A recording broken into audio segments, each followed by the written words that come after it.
gorgeous beings. Welcome once again to Shelter in the Storm with A Course in Miracles lesson 99. 99. Alright, we are still in chapter 6 and we're doing part 5, section A. We're just going to finish off section A today.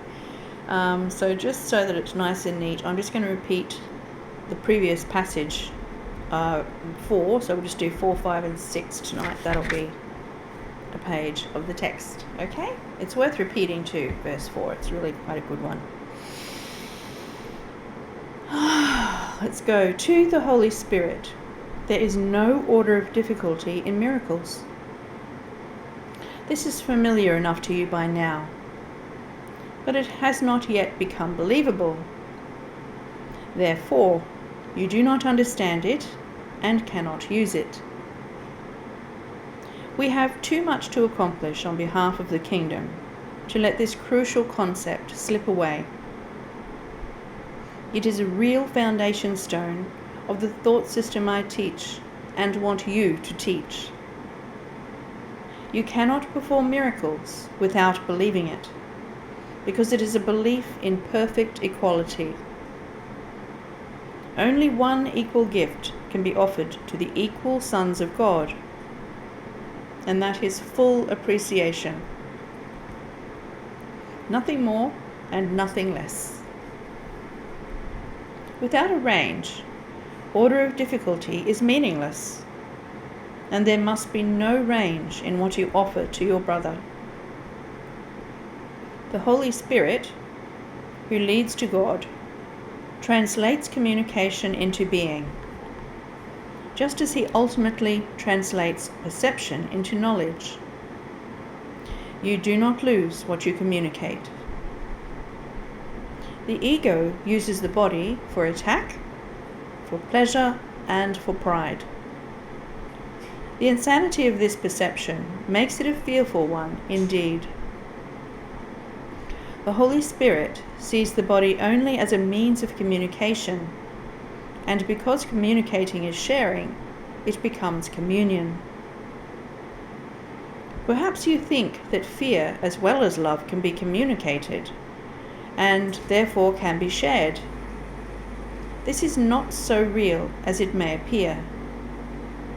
Those who communicate fear are promoting attack, and attack always breaks communication, making it impossible. Egos do join together in temporary allegiance, but always for what each one can get separately. The Holy Spirit communicates only what each one can give to all. He never takes anything back, because he wants you to keep it. Therefore, his teaching begins with the lesson, to have, give all to all. This is a very preliminary step, and the only one you must take for yourself. It is not even necessary that you complete the step yourself, but it is necessary that you turn in that direction. Having chosen to go that way, you place yourself in charge of the journey, where you, and only you, must remain. This step may appear to exacerbate conflict rather than resolve it, because it is the beginning step in reversing your perception and turning it right side up. This conflicts with the upside down perception you have not yet abandoned, or the change in direction would not have been necessary. Some remain at this step for a long time, experiencing very acute conflict. At this point, they may try to accept the conflict rather than take the next step towards its resolution. Having taken the first step, however, they will be helped. Once they have chosen what they cannot complete alone, they are no longer alone. So we'll move on to section B tomorrow of part 5. For now, we're going to do lesson 99.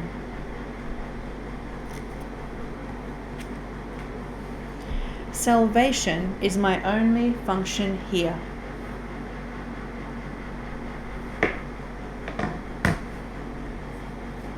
I have a little alarms going off any minute now. Salvation and forgiveness are the same. They both imply that something has gone wrong, something to be saved from, forgiven for, something amiss that needs corrective change, something apart or different from the will of God. Thus do both terms imply a thing impossible, but yet which has occurred, resulting in a state of conflict seen between what is and what could never be. Truth and illusions both are equal now, for both have happened. The impossible becomes the thing you need forgiveness for, salvation from. Salvation now becomes the borderland between the truth and the illusion. It reflects the truth because it is the means by which you can escape illusions. Yet it is not yet the truth, because it undoes what was never done.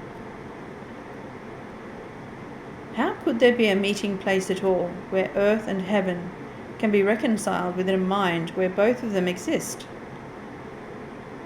The mind that sees illusions thinks them real. They have existence in that they are thoughts, and yet they are not real, because the mind that thinks these thoughts is separate from God.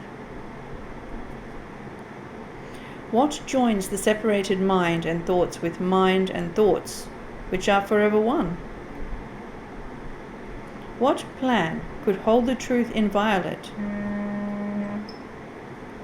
yet recognize the need illusions bring, and offer means by which they are undone without attack and with no touch of pain? What but a thought of God could be this plan, by which the never done is overlooked, and sins forgotten, which were never real? The Holy Spirit holds this plan of God exactly as it was received of Him within the mind of God and in your own. It is apart from time in that its source is timeless, yet it operates in time because of your belief that time is real. Unshaken does the Holy Spirit look on what you see, on sin and pain and death, on grief and separation and on loss. Yet does He know one thing must still be true. God is still love, and this is not His will. This is the thought that brings illusions to the truth, and sees them as appearances behind which is the changeless and the sure. This is the thought that saves and that forgives, because it lays no faith in what is not created by the only source it knows. This is the thought whose function is to save by giving you its function as its own, as your own. Salvation is your function, with the one to whom the plan was given. Now are you entrusted with this plan, along with Him. He has one answer to appearances, regardless of their form, their size, their depth, or any attribute they seem to have. Salvation is my only function here.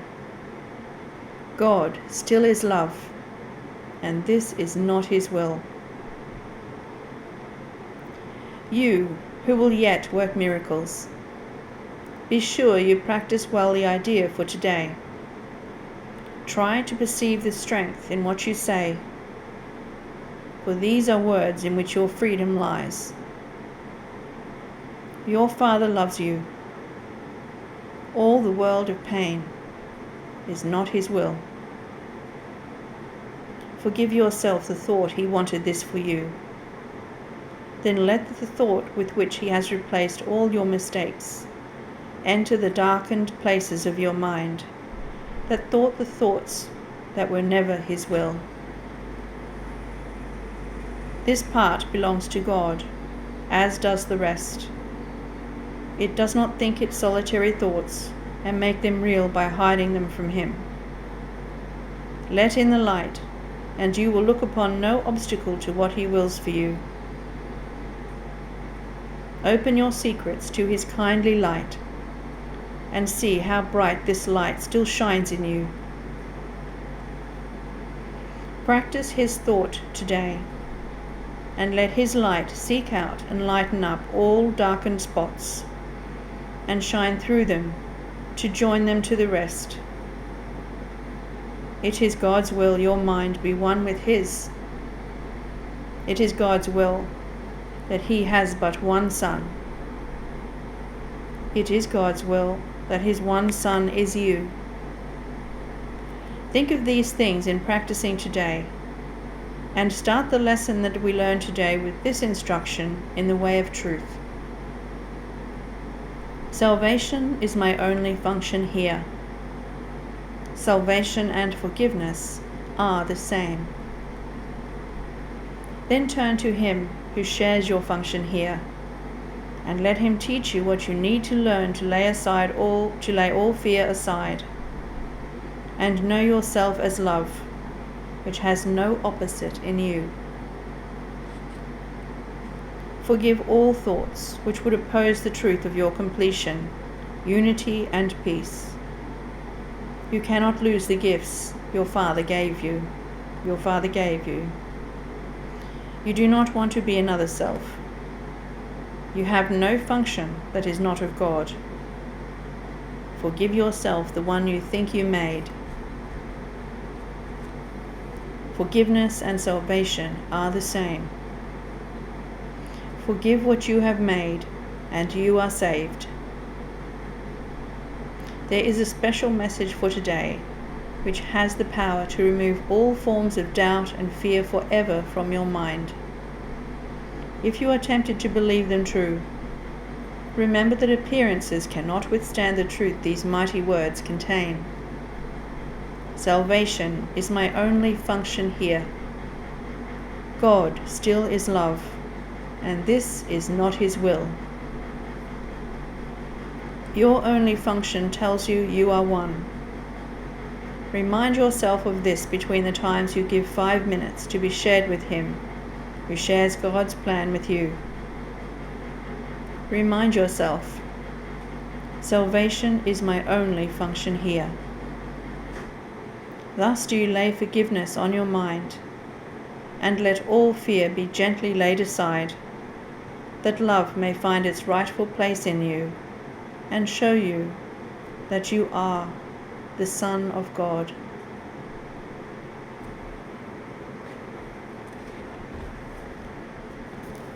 Lesson 99. Salvation is my only function here.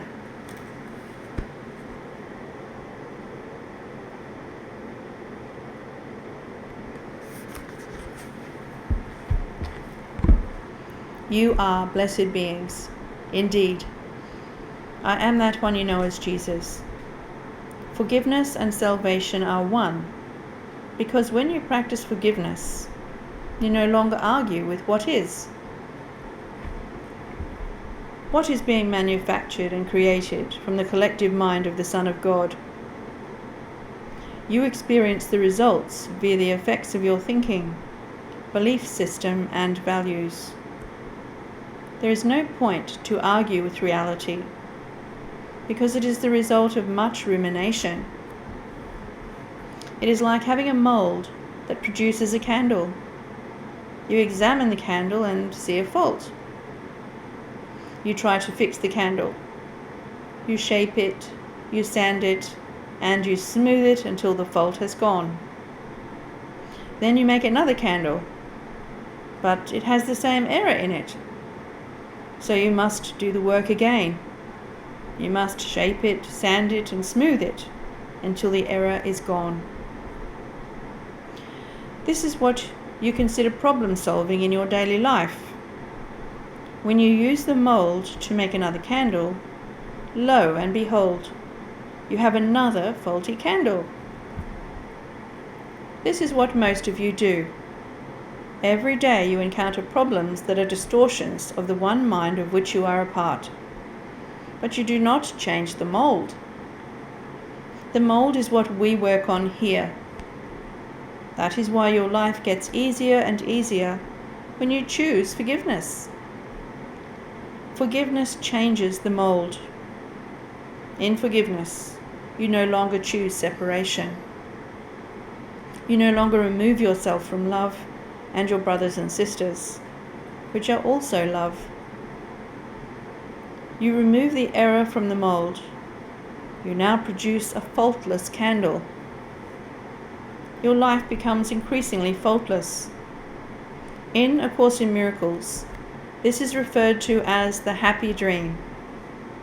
Yes, you still seemingly have a body, reside in time, walk the face of this planet, and exist in separation. But you are not required to live this way. You are not forced to unconsciously participate in miscreations. You choose consciously where your mind goes, what you focus on, and what you choose to let go of, because it is in the eternal now. With the forgiving, loving mind, you have the ability to create what you would like to experience. This is what this world is for. It is not for the deep and terrible suffering some of you go through. That is enough to cause suicide attempts, which succeed at times.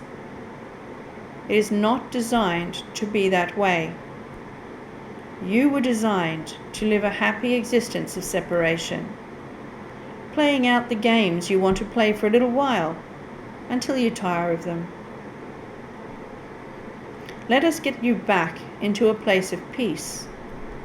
Let us get you back into a place of joy and happiness. Then you can experience the things you want in this 3D world that you call life. I am that one you know as Jesus, and we will speak to you again tomorrow. Namaste, blessed ones.